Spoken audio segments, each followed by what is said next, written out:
Channel by நிஜங்களுக்கு வணக்கம். இன்றைக்கு ஒரு காணொலி வந்துகிட்டு இருக்கு. அதாவது ஆண்டிப்பட்டி எம்எல்ஏ மகாராஜன் ஒரு புறம், இன்னொரு பக்கம் தேனியினுடைய நாடாளுமன்ற உறுப்பினர் தங்க தமிழ்செல்வன், ரெண்டு பேருக்கும் மேடையிலேயே வாக்குவாதம் ஆயிருச்சு. அதாவது நலன் காக்கும் ஸ்டாலின் திட்டம் அப்படின்னு சொல்லிட்டு ஒரு திட்டத்தை, அது யாரு நலனை காக்குன்னு தெரியல, ஒரு நலத்திட்டத்தை வச்சு ஆரம்பிச்சு அந்த மேடையில சான்றிதழ் வழங்கிட்டு இருந்தாங்க மக்களுக்கு எல்லாம். அதுல அந்த ஆண்டிப்பட்டி தொகுதியினுடைய எம்எல்ஏ மகாராஜர் இருக்காரு, மாவட்ட ஆட்சியர் இருக்காரு, அருகிலே பார்த்தீங்கன்னா தங்க தமிழ்செல்வன் நாடாளுமன்ற உறுப்பினர் இருக்காரு, தேனியுடைய நாடாளுமன்ற உறுப்பினர். பேச்சுவார்த்தையில் எதுவும் இருக்கும்போது டக்குன்னு நாடாளுமன்ற உறுப்பினர் தங்க தமிழ்செல்வன் என்ன சொல்லிட்டாருன்னா, என்ன முட்டாள்தனமா பண்றீங்கன்னு ஒரு வார்த்தையை விட்டுட்டார். அவர் தான் ஆரம்பத்தில் இந்த வார்த்தையை விட்டது.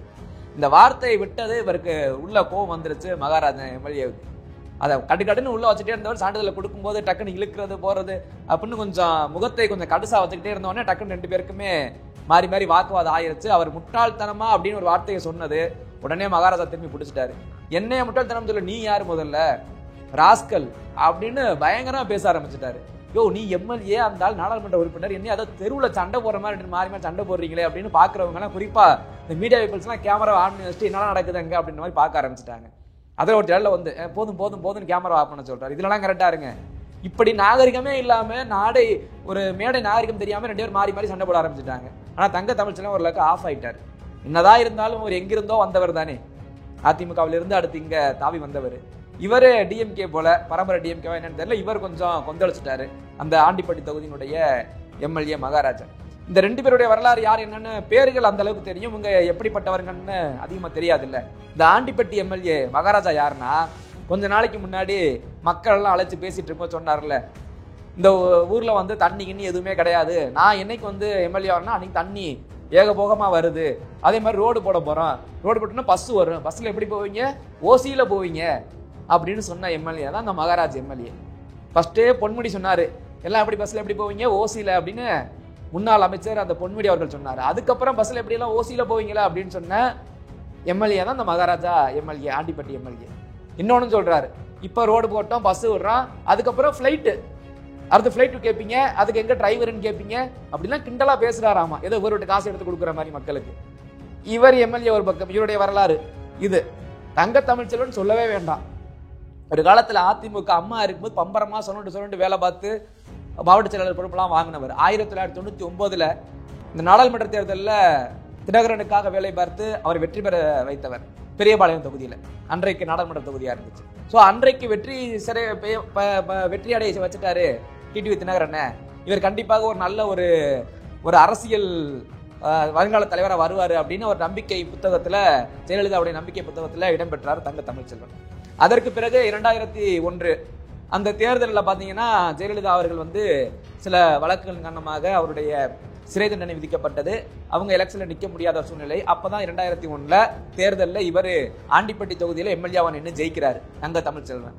செய்ததுக்கு அப்புறம் தான் 2002 பார்த்தீங்கன்னா மீண்டும் இவங்க யாராச்சும் ராஜினாமா பண்ணணும், அதுக்கப்புறம் ஜெயலலிதா அம்மையார் போட்டியிட்டு வென்று திரும்ப முதலமைச்சராக முடியும் சூழ்நிலை வரும்போது ஆண்டிப்பட்டி தொகுதியின் எம்எல்ஏவாக இருந்த இவர் தன்னுடைய பதவியை ராஜினாமா செஞ்சுட்டு திரும்ப அந்த தொகுதியில் ஜெயலலிதா அவர்கள் வெற்றி பெற்று முதலமைச்சர் ஆனாங்க. சோ நம்பிக்கைக்கு பாத்திரமானவர் தங்க தமிழ்செல்வன் அப்படின்னு சொல்லிட்டு அதுக்கப்புறமே நாடாளுமன்ற உறுப்பினராக இவரை நாடாளுமன்றத்தில் ராஜ்யசபா உறுப்பினராக ஆகினாங்க தங்க தமிழ்செல்வனை ஜெயலலிதா அம்மையார். இப்படி அதிமுகவில் அடுத்தடுத்து வந்துகிட்டே இருந்தாங்க. ஒரு காலகட்டத்தில் 2011 2016 எம்எல்ஏவா நின்று ஜெயிச்சாங்க. ஜெயலலிதா அம்மையார் சீட் கொடுக்குறாங்க, அதில் நின்று ஜெயிக்கிறாரு. அம்மாவின் மறைவிற்கு பின்பு அமமுக டிடிவி தினகரன் ஒரு பக்கம் முடிஞ்சு போக, ஒரு பக்கம் பழனிசாமி அப்படின்ற பட்சத்துல இவர் டிடிவி தினகரனோட ஜாயின் அடிச்சாரு. அடிச்சுட்டு 2019 ரவீந்திரன், அதாவது ஓபிஎஸ் அவருடைய பையன் தேனியில போட்டிட்டாரு அந்த நாடாளுமன்ற தேர்தல். அப்ப இவர் அவரை எதிர்த்து நின்னாரு, தோல்விதான். கடைசியா சரி அடுத்து 2021 தேர்தல், சட்டமன்ற தேர்தல் வரும், டிடிவி தினகரனோடவே இருப்பாரு, இருந்த சட்டமன்ற தேர்தலை சந்திப்பாருன்னு பார்த்தா டக்குன்னு ட்விஸ்ட் அடிச்சு 2019 ஜூன் மாசத்திலேயே திமுக பங்கம் ஜம்ப் ஆயிட்டாரு. அன்னைக்கு திமுக போனவர் தான் 2021 போடி நாயக்கனூர்ல ஓபிஎஸ் எதிர்த்து நின்னாரு. ஆனா ஜெயிக்க முடியல. ஓபிஎஸ் வந்து ரொம்ப பலம் வாய்ந்தவராங்க, அதனால ஜெயிக்க முடியல. அப்புறம் 2024 நடந்து முடிந்த நாடாளுமன்ற தேர்தலில் தேனி மக்களவை தொகுதியில் போட்டிக்கிட்டு வெற்றி பெற்று இப்ப நாடாளுமன்ற உறுப்பினராக ஆயிருக்காரு. அதிமுக ஆரம்பிச்சு இப்ப திமுக ஒரு எம்பியா இருக்காரு. இதுதான் இவருடைய வரலாறு. இப்படிப்பட்ட இருவரும் ஒரு மேடை நாகரிகம் தெரியாம மாறி மாறி சண்டை போட்டுட்டு இருக்காங்க. நீ எங்க இருந்து வந்தாலும் அதிமுக வந்தாலும் இந்த ஆளு இங்கே இருக்கிற ஆள் போல, அவர் பேசுறதுல துணியிலே தெரியுது.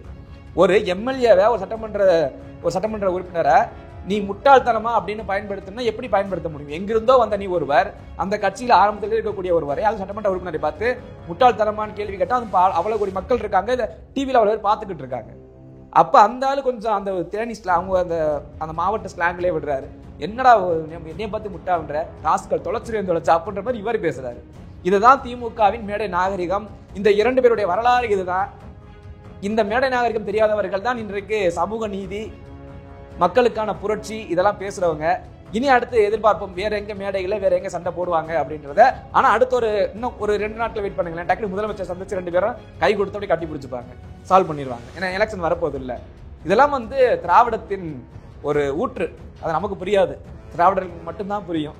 அடுத்து எப்போ மேடை சண்டைகள் வரும் அப்படின்றத நம்ம பொறுத்திருந்து பார்க்கலாம்.